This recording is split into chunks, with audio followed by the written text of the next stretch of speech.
नमस्कार दोस्तों। स्वागत है बुक स्पीकर पर। क्या आपको लगता है कि आपकी सोच ही आपकी सबसे बड़ी दुश्मन हो सकती है? सोचिए, आप सड़क पर चल रहे हैं और अचानक कोई आपके बारे में कुछ बुरा बोल देता है। आप तुरंत परेशान हो जाते हैं। लेकिन रुको, क्या सच में उस व्यक्ति की बात से आपकी खुशी कम हो गई, या आपकी खुद की सोच ने उसे बड़ा बना दिया? यही इस किताब का असली संदेश है। हर वो बात जो हम सोचते हैं, वह सच नहीं होती। जोसेफ निगोयन की किताब don't believe everything you think हमें सिखाती है कि हमारी नकारात्मक भावनाएं हमारी सोच का परिणाम होती हैं, न कि वास्तविकता का। हम खुश और शांतिपूर्ण तभी हो सकते हैं जब हम अपनी सोच को सच मानना बंद कर दें। जब भी हम किसी बात को लेकर परेशान होते हैं, तो असल में हमारी सोच ही हमें तकलीफ देती है, न कि वह घटना खुद। मान लीजिए, आपके दोस्त ने आपका फोन नहीं उठाया। आपकी सोच तुरंत कई कहानियां बना सकती है। शायद वह मुझसे नाराज है, या क्या मैंने कुछ गलत किया। लेकिन हकीकत में हो सकता है कि वह सिर्फ बिजी हो। अगर आप इन बेकार की सोचों को सच मानेंगे तो खुद ही दुखी होंगे। यही वजह है कि हमें अपनी सोच को हमेशा परखना चाहिए। हमारी सोच ही हमारी सबसे बड़ी दुश्मन क्यों होती है? क्योंकि हम अपनी हर सोच को सच मान लेते हैं, बिना यह जांचे कि वह वास्तविकता से मेल खाती भी है या नहीं। जब हम अपनी सोच को ही अंतिम सत्य मानने लगते हैं, तो यह हमें अनावश्यक तनाव, चिंता और नकारात्मकता की ओर धकेल देती है। कई बार ऐसा होता है कि हम किसी घटना का गलत अर्थ निकाल लेते हैं और खुद ही परेशान हो जाते हैं। उदाहरण के लिए, मान लीजिए कि किसी ने आपको बिना हंसे जवाब दिया। आपकी सोच तुरंत इसे अवमानना या नाराजगी से जोड़ सकती है, जबकि हकीकत में वह व्यक्ति शायद किसी और चिंता में डूबा हो। इस प्रकार हमारी सोच हमें वास्तविकता से भटका सकती है। इसके अलावा हमारी सोच हमें सीमित कर सकती है। अगर कोई व्यक्ति सोचता है कि मैं यह नहीं कर सकता, तो वह कभी प्रयास ही नहीं करेगा और अपने ही विचारों में कैद हो जाएगा। इसलिए हमें यह सीखना होगा कि अपनी सोच को मात्र एक विचार के रूप में देखें, न कि सच्चाई के रूप में। हमें हर विचार को स्वीकार करने के बजाय उसे परखने की जरूरत है। तभी हम अपनी सोच से आजाद होकर एक शांत और खुशहाल जीवन जी सकते हैं। क्या हर विचार सच होता है? जानिए, सच और भ्रम के बीच का फर्क। हम जो कुछ भी सोचते हैं, क्या वह हमेशा सच होता है? नहीं। हमारी सोच अक्सर हमारी धारणाओं, भावनाओं और अनुभवों से प्रभावित होती है, जो जरूरी नहीं कि हकीकत को सही तरीके से दर्शाए। मान लीजिए, आपका कोई दोस्त आपको देखकर मुस्कुराता नहीं है। आपकी सोच तुरंत कह सकती है, शायद वह मुझसे नाराज है, या मैंने कुछ गलत किया होगा। लेकिन हकीकत में वह दोस्त किसी दूसरी चिंता में डूबा हो सकता है। इस तरह हमारी सोच हमें भ्रमित कर सकती है और बेवजह तनाव दे सकती है। असल में हमारा दिमाग हमें हमेशा वही दिखाता है जो हम देखना चाहते हैं। अगर हम किसी चीज को नकारात्मक नजरिए से देखेंगे तो वही सच लगेगा। इसीलिए यह समझना जरूरी है कि हर विचार सिर्फ एक परिकल्पना हो सकती है, न कि वास्तविकता। कैसे पहचानें कि कोई विचार सच है या सिर्फ भ्रम? एक तथ्यों को देखें।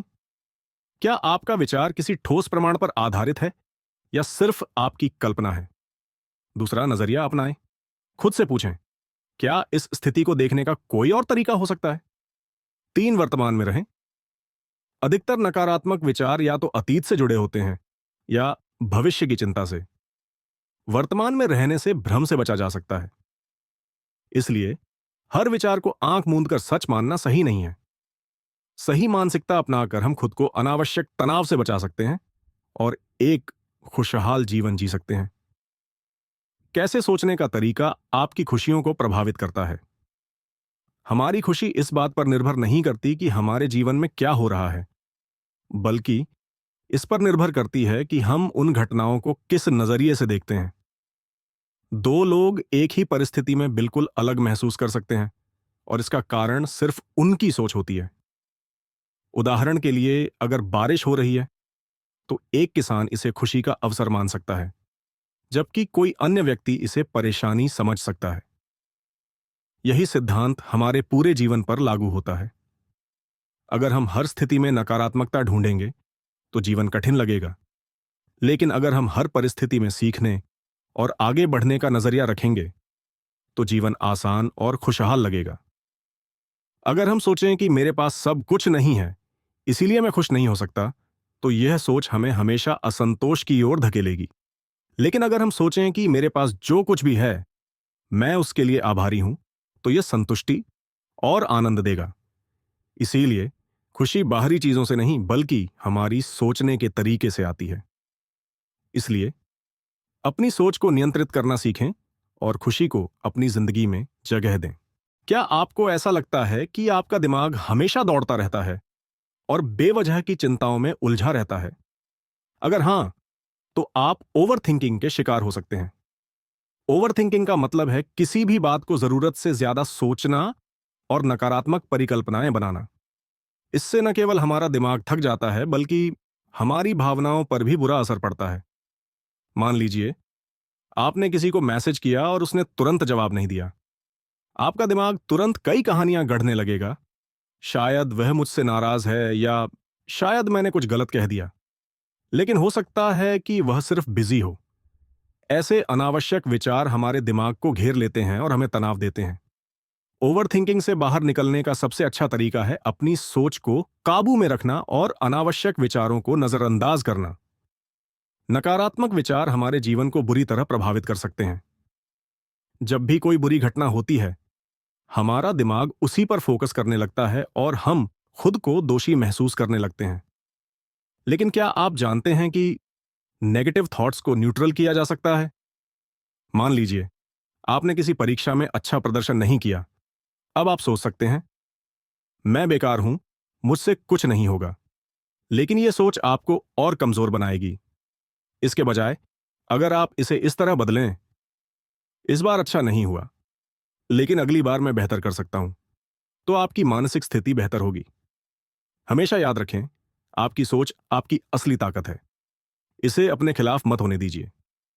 सेल्फ अवेयरनेस यानी आत्म जागरूकता वह क्षमता है जिससे आप अपनी सोच, भावनाओं और आदतों को समझ सकते हैं। जब तक हम यह नहीं जानेंगे कि हम क्या और क्यों सोच रहे हैं, तब तक हम अपनी सोच को बदल नहीं सकते। कई बार हम गुस्से में कुछ ऐसा बोल देते हैं जिससे बाद में पछतावा होता है। लेकिन अगर हमें पहले से पता हो कि हमें गुस्सा क्यों आ रहा है और इस पर कैसे प्रतिक्रिया देनी है, तो हम बेहतर निर्णय ले सकते हैं। जब आप अपनी सोच को पहचानना सीख लेंगे, तब आप अपनी भावनाओं और विचारों को सही दिशा में मोड़ पाएंगे। अक्सर हम दूसरों की बातों से प्रभावित हो जाते हैं और हमारी भावनाएं उनके शब्दों के हिसाब से बदलने लगती हैं। अगर कोई हमारी तारीफ करे तो हम खुश हो जाते हैं, और अगर कोई आलोचना करे तो हम दुखी हो जाते हैं। लेकिन क्या हमारी भावनाएं पूरी तरह से दूसरों के हाथ में होनी चाहिए? सोचिए, अगर कोई आपको कहे कि तुम किसी काम के नहीं हो, अब आप दो तरीकों से रिएक्ट कर सकते हैं। पहला, आप इसे सच मानकर दुखी हो सकते हैं और खुद को कमजोर महसूस कर सकते हैं। दूसरा, आप यह सोच सकते हैं कि यह उस व्यक्ति की राय है, ना कि मेरी सच्चाई। जब आप यह समझ जाते हैं कि दूसरों की बातें केवल उनके नजरिए को दर्शाती हैं, न कि आपकी वास्तविकता को, तब आप अपनी भावनाओं पर खुद कंट्रोल कर सकते हैं। अगर आप यह सीख जाते हैं कि आपकी भावनाएं सिर्फ आपकी हैं और दूसरों की बातें उन्हें प्रभावित नहीं कर सकती, तो आप सच में मानसिक शांति और आत्मविश्वास पा सकते हैं। तो अगली बार जब कोई आपकी आलोचना करे या आपकी तारीफ करे, तो खुद से पूछें, क्या यह सच में मुझे परिभाषित करता है या सिर्फ दूसरे की राय है? जब आप समझ जाते हैं कि आपकी भावनाएं सिर्फ आपकी हैं, तब आप सच्ची आजादी महसूस करेंगे। अगर आपको यह वीडियो पसंद आया हो और आप अपनी सोच को एक नई दिशा देना चाहते हैं, तो इस चैनल को सब्सक्राइब करें और बेल आइकन दबाएं, ताकि आप कोई भी लाइफ चेंजिंग कंटेंट मिस न करें। कमेंट में बताइए, आपकी जिंदगी में ऐसा कौन सा विचार था जिसे आपने सच मान लिया था, लेकिन बाद में पता चला कि वह सिर्फ एक भ्रम था।